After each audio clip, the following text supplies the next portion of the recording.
Welcome to Bay Rats and Buoys Season 2 with your host, Captain Gaige. What's up, everybody? Captain Gaige here. In this episode, I'm going to review some of my favorite must-have boating apps. We'll talk about wintertime fishing, the boat shows, and the fishing shows, and all the things you could do in the wintertime to get ready for the springtime. What's up, guys? Episode 61, Season 2, in the studio. Brought to you in part by Nautical School of Maritime Licensing. Visit nauticalschool.com and get your captain's license today. Sign up for those classes, guys. There's no better time of the year than right now than to sign up and jump into Nautical School. In just 40 days, we are going to be at the New York Boat Show, and we'll be sitting with Captain Mike from Nautical School. The boat show's in 40 days, January 21st to the 25th. You got New Year's Eve is just 20 days away, and 13 days from today, it's Christmas. So you got it, guys. That's it. The countdown is real. A lot of guys that I talk to and run into this time of the year around town, the first thing they say is, how long until April 15th? The countdown is on. I mean, everybody's waiting for the opening the day of spring season to get out there and get on the striped bass.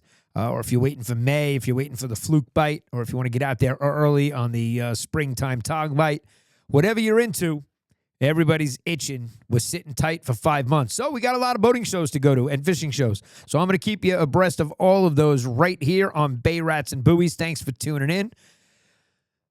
So this time last year, I went over a lot of boating safety stuff. So I shared apps. I told you what we could do out there if something happens. And some people wrote in and said, hey, this episode was so good that we think it should be taught in the boating class. And that was a huge compliment. I appreciate you guys saying that. It actually was one of the best videos. It got the most likes. Well, second to most likes on videos that we put up on YouTube, which was pretty good. So obviously, people liked what we were talking about here as far as the boating safety and the recommendations of the apps that I'm going to recommend to you. Now, this year I upgraded my electronics. I went with the 12-inch Simrad, the 3012 NSX, the newest edition of the Simrad family, and I absolutely love it. This year, the side scan, the radar, the bird mode, the being able to take screenshots, and, I'm still learning all the features. In fact, this time of the year, that's what I'm doing. I'm watching all the Simrad videos and really dialing in. And it's easy to do. You don't have to sit there on your boat with a laptop and watch and do it as you can watch the videos and learn how to use your equipment. There's no doubt about it. I'm a hands-on guy. I do like to get out there and get dialed in with the numbers and make sure everything's, exactly the way we like it. But both me and Corey were playing with it this season, and it was a game changer for us. So I highly recommend anybody in the market for a Garmin or a Simrad unit. The Simrad 3012 NSX was it's top of the line. It really is. I love it, and I got a big 12-inch 12-inch display, and we love it. Absolutely perfect for the boat. Perfect for the center console. Now, I had Andrew on, who won the tournament, the Bay Rats and Buoys' first annual Striped Bass Invitational last year in June. And it was Eric, Mike, and Andrew. Andrew actually reeled in the 46-inch winning Striped Bass that landed them first place and bragging rights. And now they got a target on their back for the second annual Striped Bass Invitational going down next year, and we're excited about that. And even Andrew was excited. He can't wait for next year's tournament because he's got his own boat now, so he's going to go out there and compete against his dad and, be in the tournament all by himself, probably with Justin or any of the kids, So they got a lot of salty young kids in our area that get out there, and they can win just like he did on Eric's boat. So you can't count them out. And we were in the studio before we went on camera. We spoke for like an hour.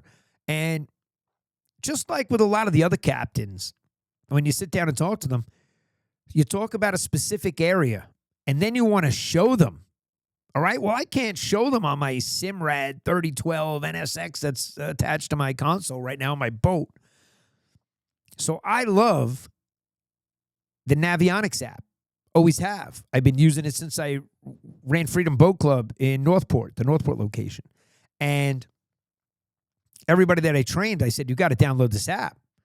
I'm going to take you out there and I'm going to teach you all the areas that you have to stay away from and worry about. This is where you're going to hit rocks. If you stay away from these areas that I take you out and train you, you're not going to get into any rocky trouble in this area. Okay, I'm going to show you where there's danger. But if you download the Navionics app, you could see those rocks sitting in your living room. Now, I kid you not, as a local commercial tow captain, people hit these rocks. They bang their lower units off all the time. I told them back. They knock their props and the skegs off. They hit these rocks at full speed. It's crazy. But if they looked at Navionics before they went where they were going, they would have known there were rocks there. And it's not rocket science. It's really easy. So I tell you that because when they hit the rock and they knock the lower unit off and they're stuck over there and they dropped anchor and they're in the rocky area, I got to go get them in the rocky area. So I use Navionics to get in and around the rocks sometimes. And I got to tell you, it's been spot on. I haven't hit any rocks that I was looking out for saying, oh, that wasn't on the chart, So it really is a game changer as far as helping you stay away from areas that you shouldn't be boating in if you don't know them. And even if you do know them, like off of Centerport, off of Little Neck, there's rocks. There's a huge rock that you see, when the tide goes down, you actually see it above the waterline. And I know local captains that were over in that area and they were drifting a foot above that rock. And then they looked and they were like, oh my God, that rock it could have done some damage. No doubt about it. It was just a matter of the tide that, saved them from not hitting that rock. So Navionics to me is a must-have. Now, it doesn't replace getting trained and learning how to use these electronics and how to use your boat, because I have an instance, and there's a reason why I'm saying that. There was, a lady that was in the marina I was at, and she told me she needed to get trained, and you could see by the way she was docking that they just bought the boat, and they weren't skilled in close quarter maneuvers of the boat. And, there was a lot of just, banging into things and just put it in neutral and people come over and grab and help you tie it up. And she wanted to go across to Connecticut, learn how to get there. And I recommended downloading the Navionics app. And then she's like, oh, well, that's good because if I download that, then I don't need to get trained. And that's not the case. You could go into any of those areas and use Navionics and still get into trouble. So I'm not saying that this replaces learning how to boat the correct way and dock and maneuver your boat in close quarter maneuvering, whether you're in a fuel dock or in, tight quarters with your boat, and what the wind and the tide are doing. There's so much involved. There really is. So I recommended downloading the Navionics app, and it was funny when she said she doesn't need to get trained. And I was like, that's definitely not the case. Good luck going across to Connecticut and, using the Navionics app and thinking that that's going to get you. Now, you could sit in your living room and chart a course manually and share it with somebody. There's so many great features to that. Now, I pay for it. I believe there is a free version. I've used a free version in the past, but they've upped the price. And I'll be honest with you. I don't care. It was recently purchased by Garmin, because if you look at the app icon, it's going to say Garmin Boating, I think it says. And then you have, when you open it up, it says Navionics Boating, okay? But the icon says Garmin on it because they purchased it from Navionics. And it's fantastic. It really is. You could set a course. You could chart a course. You could see how much time it's going to take by entering all the details about your boat. And, I use it to give guesstimations of what time I'm going to be arriving to drop somebody off or to pick up a boat or to do anything that I'm doing out there. I could speak with the other captains and say, hey, my ETA is, 27 minutes. I'm up on plane and I'm going, and all of a sudden it's smoother seas and I'm going a little faster and I'm going to be there sooner. I can give them an update of what the ETA is of my arrival to our meeting point. And I got to say, it really is very accurate, and it's an awesome app for anybody on the water. I highly recommend it. Also, people were walking down the dock and they were saying to me, hey, what's the tide doing? And I said, oh boy, here we go. I'm gonna get this all season long if I tell them what the tide is doing, as opposed to taking a minute and teaching them that they come down to the marina, they could see what the tide is doing and know what it's doing and learn it so that they don't have to ask me or somebody else. Because it's very important, guys, to know what the wind is doing, what wind direction is going to change, what the tide is doing, what the moon cycle is, because the moon cycle dictates how fast the current might be ripping, based on the tidal coefficient. So there's so much to learn in boating that when you're a new boater, I understand it could be very overwhelming. Just thinking you're getting out on a boat, you're doing it. You don't, there's no brakes. There's no brakes on a boat. So how do you stop a boat? You don't just slam it in reverse. So there's a lot of things to learn about boating. There really is. And one of my favorite apps, I told you, is Navionics. As far as the weather is concerned, in my local area, 2 apps that I use. One of them that a lot of captains use is the Windy app. Okay, that's a great app. It's going to show you the wind direction. It's going to show you how it's going to change throughout the day. You can scroll through the time frame, and it'll show you the direction is going to change and the speed. And it's a great app. I also use a website that also has an app, and I'm going to look at my phone now just to see what the app actually says when you pull it up. It says Nautide, and I'll put it up here on the screen so you guys can see what the image of the icon looks like. Nautide, Nautide, is from a website called Tides with the number 4, fishing.com. And you select United States, you select New York, and then you pick your area, whether it's, Huntington, Northport, Oyster Bay, Glen Cove, wherever you want to pick. You can select your area. You can save multiple areas and check the tides and things and, the information that you're looking for. But it's got everything on the one app. When you open it, you get to see everything. You're going to see the barometric pressure and when the fishing is going to be better than other times. And it's going to show you, like right now, the tide's on its way out. And you can just scroll through it. And I'll put it up here on the screen so that you can see what I'm looking at. And you can just scroll through the tide. It shows you the wind, the direction, and how it changes. Everything is on this one screen. And it's very, very easy to use. I'll put it up here on the screen. So Tides for Fishing is another great app that I love to use. And I use the app. The app's called Nautide. All right, the website, if you go to the URL, it's tides with the number 4, fishing.com. Now, another app that you should have on your phone that every boater should have is the United States Coast Guard. You should have the U.S. Coast Guard app because this app can come in handy in so many different instances. For example, you have an emergency on the boat. All right, you open up the app, you hit the red bar there, and you click emergency assistance. You now have a button to click to say call Coast Guard or call 911. And I'm going to recommend call the Coast Guard first. And I'll tell you why. Because they're going to get on channel 16 and put out a pon and put out a distress call to all mariners and let them know your Latin longitude, where you're having a distress, where where your boat's distressed, where you're having a problem, and you're going to get the closest people in that area to respond to you. And it's not going to be the Coast Guard that comes running out of the station to come help you. It's going to be the closest captain. That's Mariner's code. So the closest boats to you are going to come and assist you 90% of the time. And I'm going to recommend hitting the call U.S. Coast Guard. Now, of course, you all know you could hail on channel 16. Channel 16 is for hailing in distress. So I always recommend it to people to have a handheld radio, okay?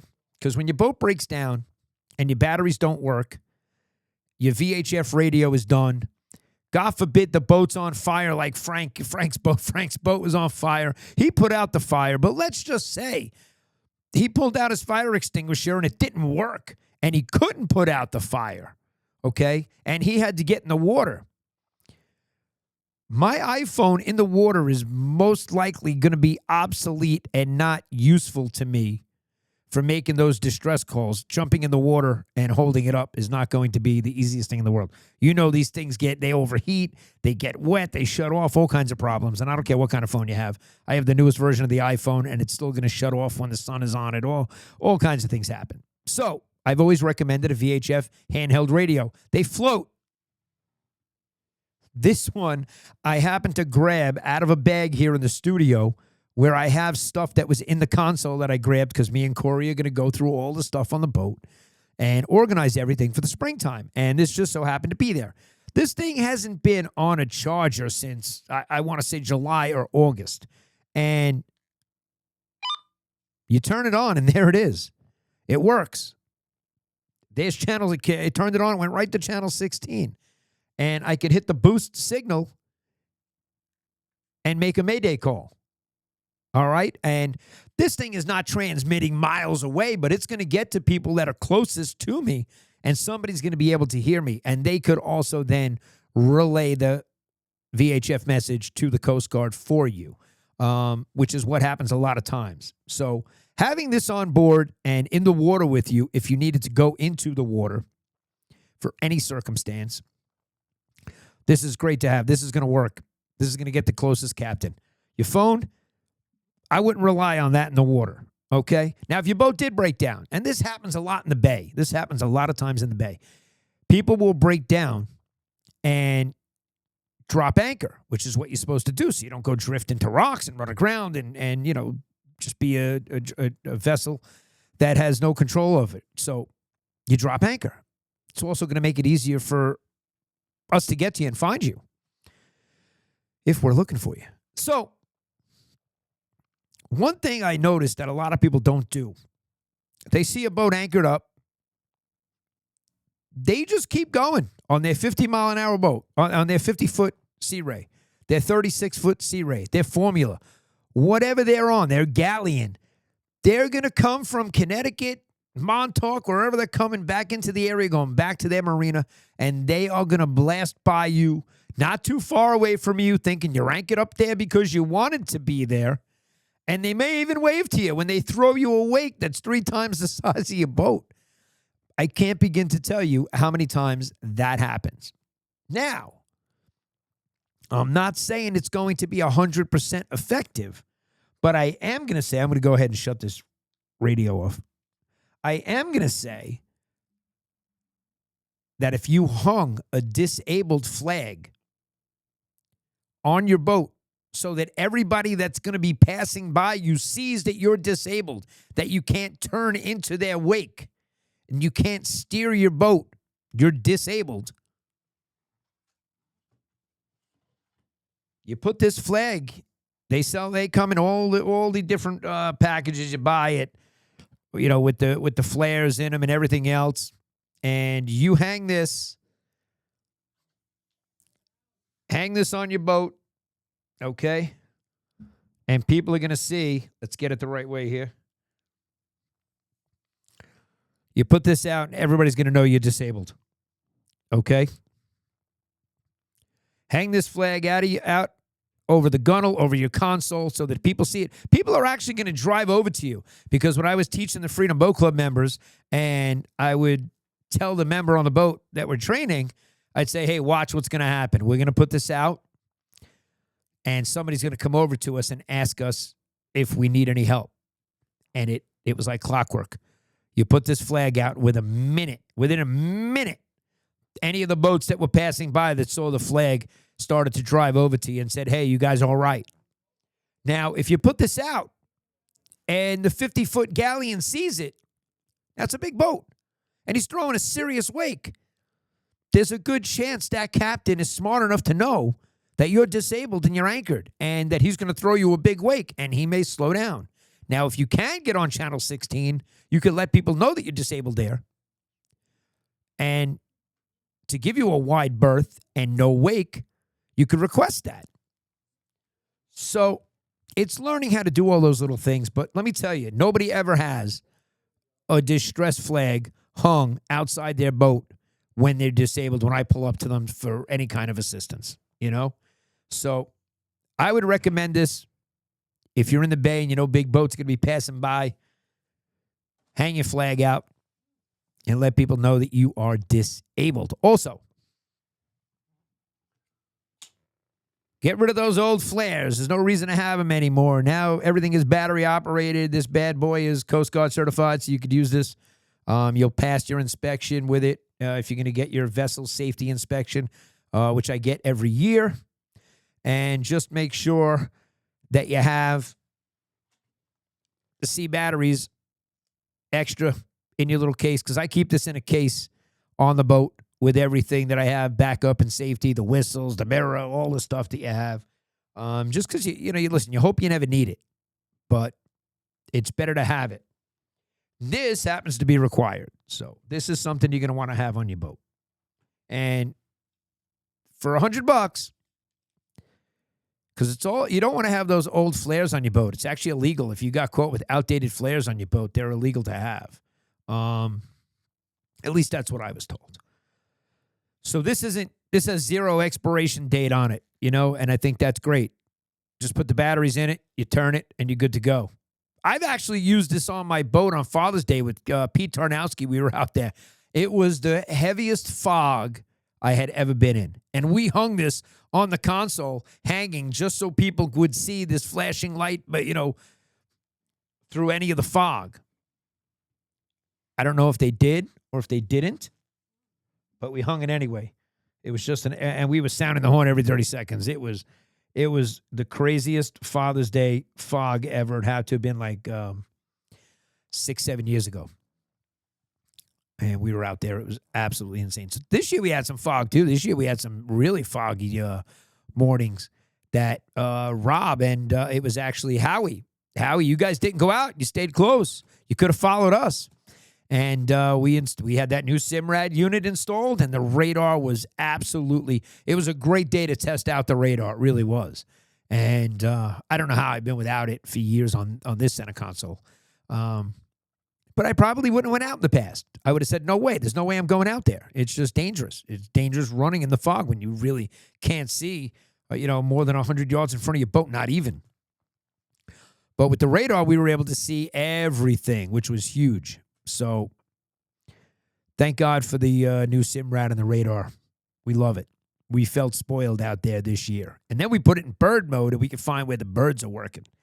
So that was super, super cool to test out besides side scan and the bird mode and all the different things. We really got dialed in on the electronics this year. We're even going to expand them in 2026 to make things even better. So we're always trying to take it to the next level.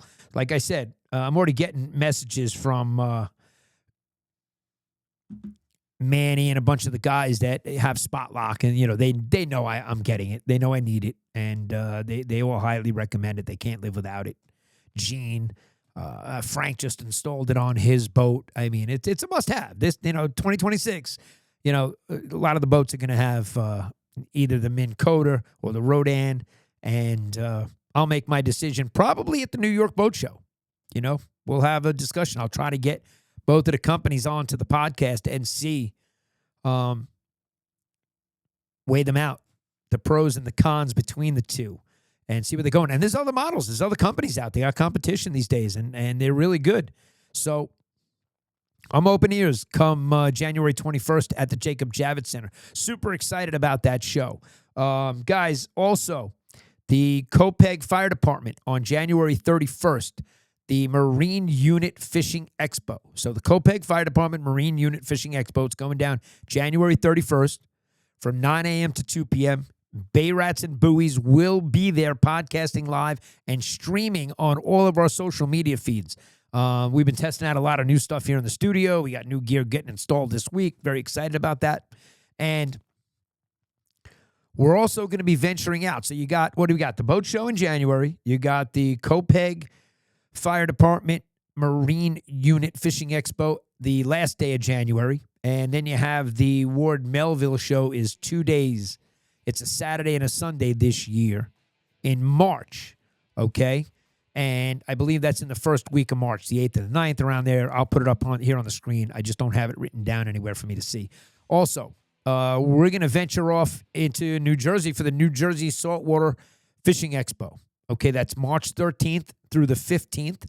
And we're also going to hit Mohegan Sun for the Connecticut Fishing and Outdoor Show, which is March 20th and 22nd. Again, I said it's at Mohegan Sun, so that's a good, good reason to go have to gamble a little bit and lose some of your money. But again, we're just 40 days away from the Jacob Javits Boat Show. And we are super excited this year to be there. We've already been reaching out to some of the vendors. We're already scheduling podcasts and getting ready. I mean, we're only 40 days away. So this year we're going in like super prepared. Last year we got there on Tuesday. We set up. Wednesday we were there, and we kind of like just walked around and spread the word and told people. And Thursday we actually started podcasting. Wednesday I made a few videos there just to get acclimated and set up and figure out what we were going to do. But this year we're going in gangbusters, and we're super excited, man. We'll know how to handle it this year, where last year we were brand new to it. So we're also excited to be at the Copiague Fire Department Marine Unit Fishing Expo. That's a brand new expo going down. It's got over 40 vendors. If you get your tickets in advance, they're $5 in advance. They'll be $10 at the door. I'll see if I can get you a phone number here. If you want to get the tickets in advance, you can give Tom a call. You call him at 631-880-0064. That's for $5 tickets is the pre-sale. You can call or text Tom at 631-880-0064. That will be at the Copiague Fire Department at 320 Great Neck Road in Copiague. All right, they're going to have food trucks, door prizes, 50-50 raffle, coffee and donuts, and there are over 40-plus vendors. Kids under 12 are free. So we will be there, Bay Rats and Buoys. If you've heard us, wherever you get your podcast, you see us on YouTube, you see us at SandCityCharter.com. Great spot to check us out. Stop on by, say hello, introduce yourself, and come meet the crew. We'll be happy to see you. All right, that's going to be a great show. We're looking forward to it. All right, now, let's do some fishing this time of the year. Last week, we had Captain Matt and Captain Jamie from South Carolina. And thanks to Chef Rob, we got to talk about some redfish. And that was pretty cool, just to change it up a little bit. It's the winter time, so we all want to talk about fishing. We all want to get out there. I was a little jealous. Rob was getting on a boat and going out fishing, and it was 55 degrees there. And here we were freezing in New York. So I don't think it's 55 there anymore, though. It's getting pretty chilly. And their season's not too different than ours. I did learn a lot with that podcast. Episode 60 was fantastic. And episode 59 was great, too, with Andrew, the winner of the Bay Rats and Buoys first annual Striped Bass Invitational. So the champ was here. He was here. So that was exciting. And we're going to hit the Connecticut River. We're going to hit a bunch of different spots this year. So if you guys have other areas that you fish that you want to invite me and Corey to, let us know. We'll be happy to come join you and get out there and maybe do one of the episodes live fishing this winter. I've never done any sort of ice fishing. That is something I would be open-minded to. Although I got to say this. I'm going to be freezing my butt off in a hockey rink in an hour or so. And I don't mind that. However, I know it's going to end. Where I go fishing, there's no end in sight. So if I'm going to be cold and fishing, I really got to be prepared. And this winter, we're going to hit the Connecticut River. And when we go there, I like 43-degree days, 40-degree days. Those are my favorite. I'm not going there when it's 10 degrees outside. I'm not. And the guides are freezing with ice in them. And yeah, that's no fun to me. So I go on the warmer of the cold days. And we're going to be hitting the river very shortly. It's that time of the year. Wish everybody a happy holiday season. It's here already. The boat's been out for weeks. I keep telling my kids I'm so glad I wrapped it up early this year and took care of it and maintained and did everything I needed and wanted to do. That come end of March, I'm super excited to get that bottom paint on and fix a few things we want to do, a few upgrades to it, and get it in the water and get out there and get on the bass by April 7th. That's usually my go-to launch date around there. And we have some big plans for April. Now, we also have the Bay Rats and Buoys Fishing Club that is kicking off in 2026. We may do a pre-registration for that prior to the boat show, because we said we were going to launch this at the boat show. And we've been working on it really, really hard. And we're ready to roll it out. It's going to roll out very soon. So you may get a chance to join the club early and get in. Obviously, we'll have some perks for doing that. But we want to start getting our meeting and getting the club going at the end of January, beginning of February, so that we can get a month or two in and that we're all ready for April, because come April, it would be nice to challenge other clubs and get out there on opening day and see who can get the biggest bass in our area, or have some sort of a competition right out of the gate. Like, what are we waiting for? Let's go. And, we learned a lot last year with Bay Rats and Buoys' first annual Striped Bass Invitational. We did. We tagged 65 striped bass. I'll teach you guys how to tag the bass. It's great. You should get involved. Gray's Fish Tag, they're phenomenal. We did reach out to all the different tagging companies, and we wound up going with Gray's Fish Tag just because I love the application and, how it gets inserted into the fish, and dealing with Roxanne over there, and the way that they run their operation. It's a great organization. So I highly recommend it. I'll put links to Gray's Fish Tag research in the description of this YouTube video, so you guys can check that out. Share these videos, smash the likes button, get involved, do a little engagement with us. I'm always asking questions, like where you're freshwater fishing now this time of the year. What are the upgrades that you're doing to your boat, so that you have something to answer in the comments, or you can just, hey, shoot us a happy holidays. Let us know you love us. We love you. We love our loyal listeners, and boy, do we have some serious loyal listeners. We really do, and we are so grateful. And I'm also grateful for the new groups that we're in on Facebook. There's a lot of great groups on Facebook. There really are. I mean, some of them are the keyboard warriors, where everybody's just asking for trouble when they post, silly comments and pictures. You deserve what you get. I love saying that. I really do. You deserve everything that you get from the keyboard warriors with some of the stuff that you post. It's 100%. But I got to say, some of those Facebook groups are very well run. They're very organized, and some do have some, great anglers in there. They really do, that are out fishing all the time. But you get guys, you get your Googans guys. There's a ton of Googans. There's a ton of Googans in my area of fishing. We see it all the time, I had them making fun. Greg and Andrew and everybody in my area was making fun of the trust fund kids on the regulator that was just doing everything wrong. Were they polite kids? Yeah, they weren't out there being rude and rowdy. No, but they were just doing everything wrong on Dad's boat. And, that's how you learn. Don't get me wrong. You make mistakes, you're going to learn from them. But I think Dad should have taken them out a few times prior to this and taught them some etiquette. Now that I've heard multiple people, name a specific boat. And listen, I have 4 kids. Shit happens. But I teach them how to act on the ice rink. We're not knocking people over. You know what I mean? We're out there, we're training, we're doing paraskating drills. We're doing all kinds of cool stuff, playing hockey. But you got to educate them. It's our job as parents to do that, You can't leave it up to the teachers at school, that's for sure. So I'm happy. The winter is in full effect. It's cold outside. The snow's coming. We're getting hit with it. I'm going snowboarding. I'm going to be on the mountain. I'm going to be in the river fly fishing. And you're going to see me at all the fishing shows. So if you go into any of the shows, look for us. Bay Rats and Buoys will be there. We're very excited what 2026 is going to bring.